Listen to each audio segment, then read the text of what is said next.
Leitura do livro Karate-Do, Meu Modo de Vida, de Gishin Funakoshi.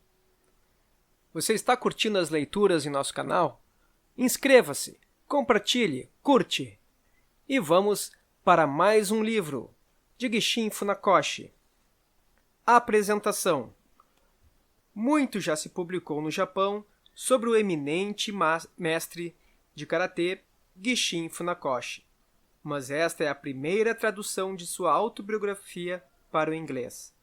Escrita pouco antes de sua morte, aos 90 anos, a obra descreve em detalhes sucintos a vida do mestre, sua infância e juventude em Okinawa, sua luta para aperfeiçoar e popularizar a arte do karatê, suas orientações para a longevidade, e revela sua personalidade única e seu modo um tanto antiquado de ver a si mesmo, a seu mundo e a sua arte. Através destas páginas, o praticante do Karate-Do chegará a uma compreensão maior do modo de viver e de pensar do mestre e, como consequência, da arte de autodefesa que ele tanto aperfeiçoou. Recomendo entusiasticamente essas memórias de Funakoshi, não somente aquelas que já praticam o Karate-Do ou que têm intenção de praticá-lo, mas também a todos os que se interessam pela cultura e pelo pensamento do Oriente. A origem do Karatê permanece impenetravelmente oculta pelas névoas da lenda, mas pelo menos conhecemos este fato. Ele se enraizou e é amplamente praticado em toda a Ásia, entre povos que professam credos tão distintos como o budismo, o islamismo, o hinduísmo, o brahmanismo e o taoísmo. No transcurso da história, artes de autodefesa específicas atraíram seus próprios seguidores em várias regiões da Ásia, mas existe uma semelhança subjacente básica entre todas elas. Por esta razão, de um modo ou de outro, o karatê se relaciona com as outras artes de autodefesa orientais, embora, penso poder afirmar, seja ele, atualmente, a mais praticada de todas. O interrelacionamento se evidencia de imediato quando comparamos o motivo por trás da filosofia moderna com o da filosofia tradicional. A primeira tem suas raízes lançadas na matemática, a última no movimento físico e na técnica. Os conceitos e ideias, as línguas e os modos de pensar orientais foram modelados, até certo ponto, por sua conexão íntima com as habilidades físicas.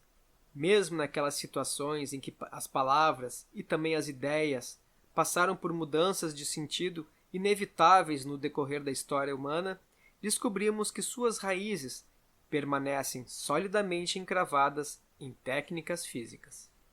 Há um ditado budista que, como muitas outras máximas do budismo, é manifestamente autocontraditório, mas para o karateka confere um significado especial à sua prática técnica. Traduzido, o ditado reza: movimento é não movimento, não movimento é movimento. Esta é uma tese que, mesmo no Japão contemporâneo, é aceita pelos educadores e, devido à sua familiaridade, a máxima pode ser até mesmo abreviada e utilizada adjetivamente em nossa língua. Um japonês que busque ativamente a autoiluminação dirá que está treinando sua barriga, hara woneru. Embora a expressão possa ter implicações amplas, sua origem se encontra na necessidade óbvia de enrijecer os músculos do estômago, um pré-requisito para a prática do karatê, que é, afinal de contas, uma técnica de combate, levando os músculos do estômago a um estado de perfeição. O karateka é capaz de controlar não somente os movimentos de suas mãos e pés, mas também sua respiração. O karatê deve ser quase tão antigo quanto o homem, que desde seus primórdios dias se viu obrigado a enfrentar, desarmado, as forças hostis da natureza, animais selvagens e inimigos entre seus semelhantes humanos.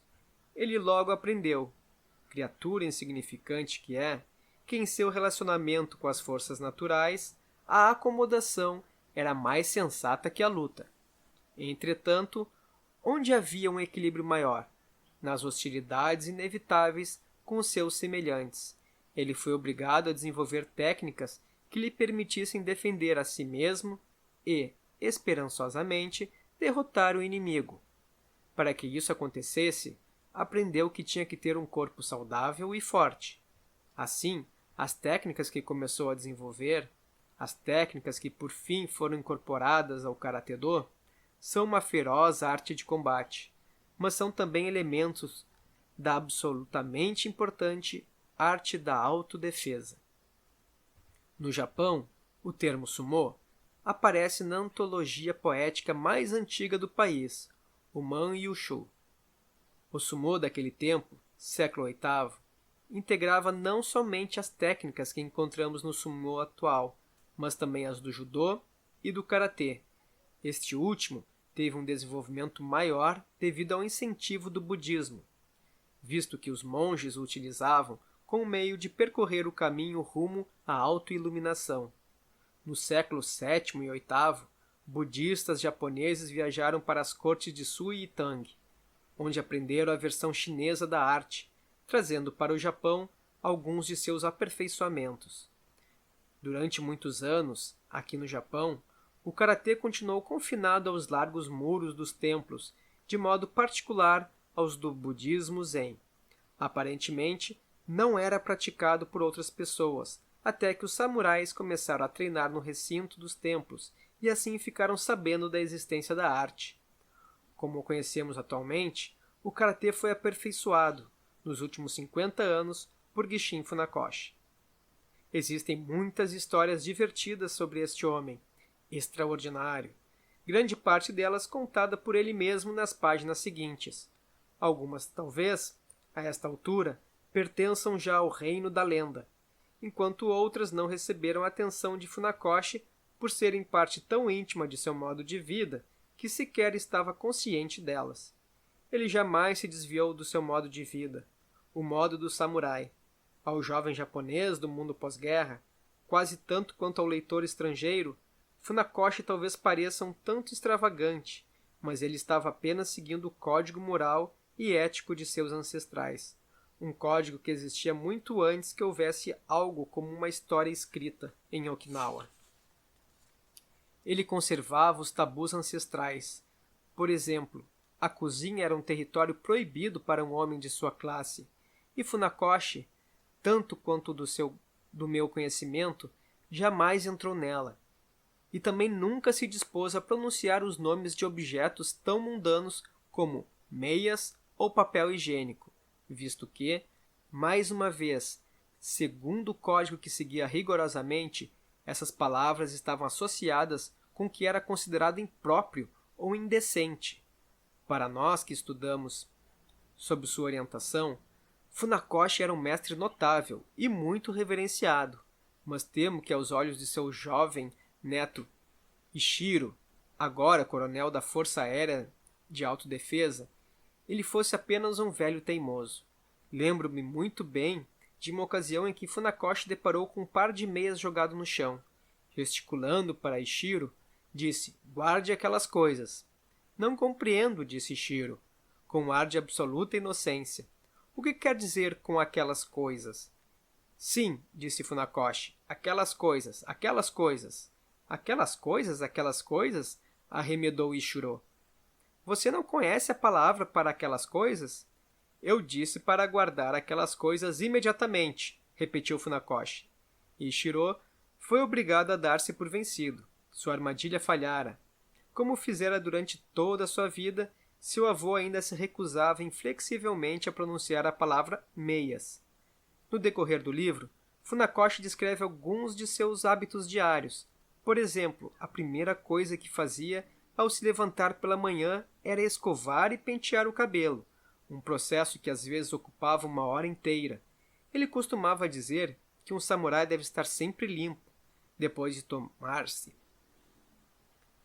apresentável, voltava-se na direção do Palácio Imperial e inclinava-se profundamente, e em seguida voltava-se na direção de Okinawa e fazia inclinação semelhante. Só depois de concluir esses ritos todos é que tomava seu chá matinal. Bem, meu objetivo aqui não é contar sua história por ele, e sim apenas apresentá-lo ao leitor. E estou muito feliz e orgulhoso por fazê-lo. Mestre Funakoshi foi um exemplo magnífico de um homem de sua categoria, nascido no começo do período Meiji, e atualmente restam poucos homens no Japão dos quais se pode dizer que observam um código semelhante. Sou muito agradecido por ter sido um de seus discípulos e apenas posso lamentar que ele não se encontre mais entre nós. Genshin Hironishi, presidente do Karate-do Shotokai do Japão. Se você gostou dessa primeira parte, curta, compartilhe, inscreva-se em nosso canal. Em breve estaremos anunciando e divulgando a segunda parte com o prefácio do livro Karate-do, Meu Modo de Vida, de Gishin Funakoshi. Até a próxima!